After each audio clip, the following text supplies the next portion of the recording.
નમસ્કાર સાથીઓ, જય કિસાન। બોટાદ માર્કેટિંગ યાર્ડની અંદર વર્ષોથી કડદા પ્રથા સિસ્ટમ ચાલે છે, જેના કારણે ખેડૂતોના ખિસ્સા કપાઈ રહ્યા હતા।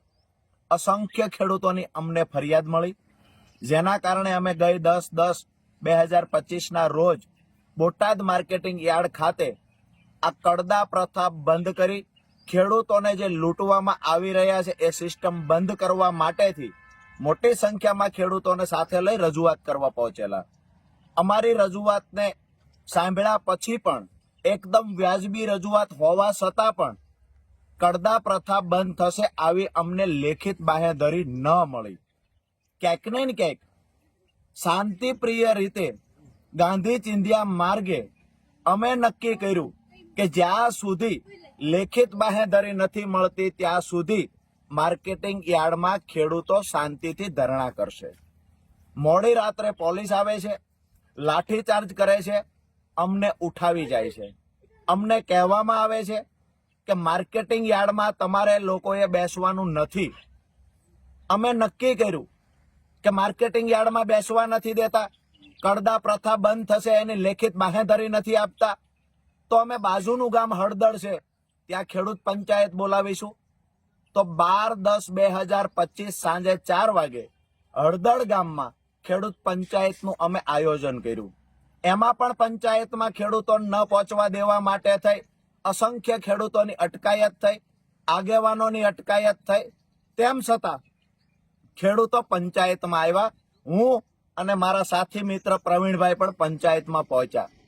ક્યાંક ને ક્યાંક થોડી જ વારની અંદર પોલીસ આવે છે, ત્યાં આવીને લાઠીચાર્જ કરે છે, ત્યાં આવીને ટીયર ગેસ છોડે છે અને ત્યાં આવી આ ટોળાને હેરાન કરવાનું કામ પોલીસે કર્યું, ટોળાને ઉશ્કેરવાનું કામ પોલીસે કર્યું છે, જેના કારણે ક્યાંક ને ક્યાંક એવું બન્યું પોલીસ અને ખેડૂતો વચ્ચે ઘર્ષણ થયું। એ ઘર્ષણના કારણે ક્યાંક ને ક્યાંક બંને તરફ થોડા લોકો ઈજાગ્રસ્ત થયા, પરંતુ પોલીસે ખેડૂતો પર ગંભીર ગુનાઓ દાખલ કર્યા, અસંખ્ય ખેડૂતો પર લાઠી વરસાવી, નિર્દોષ ખેડૂતોને મારવામાં આવ્યો, ખેડૂતોના ઘરમાં તોડફોડ કરવામાં આવી, ખેડૂતોના વાહનોમાં તોડફોડ કરવામાં આવી। મારી પ્રશાસનને વિનંતી છે, તમને દુશ્મની છે તો રાજુ કરપડાથી છે, પ્રવીણ રામથી છે, તમને દુશ્મની ખેડૂતોથી શા માટે છે? તમામ ખેડૂતોને ટૂંક સમયમાં છોડી દેવામાં આવે।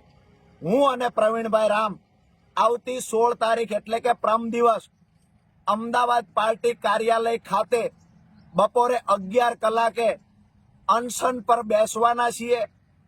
પોલીસને લઈ જવા હોય અમને ત્યાંથી લઈ જાય, પણ મારા નિર્દોષ ભાઈઓ ખેડૂતોને છોડી દે આ નમ્ર વિનંતી કરું છું। તમારે લાઠીઓ મારવી હોય તો અમારે પીઠ પર મારો, જેલમાં પૂરવા હોય તો જેટલા દિવસ રાખવા હોય એટલા અમને રાખો, પણ નિર્દોષ ખેડૂતો પર અત્યાચાર ન ગુજારશો। અમે સામે ચાલીને અમદાવાદ ખાતે આવી રહ્યા છીએ। આવતી 16/10/2025 બપોરે 11 કલાકે ગાંધી ચિંધ્યા માર્ગે ફરી વખત અમે લોકો ધરણા પર બેસીશું।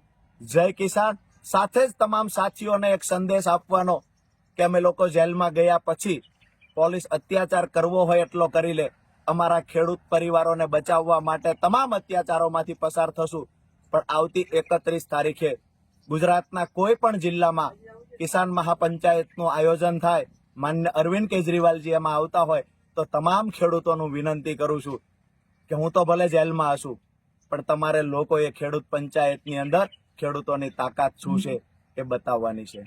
જય કિસાન। આપનો ભાઈ રાજુ કરપડા।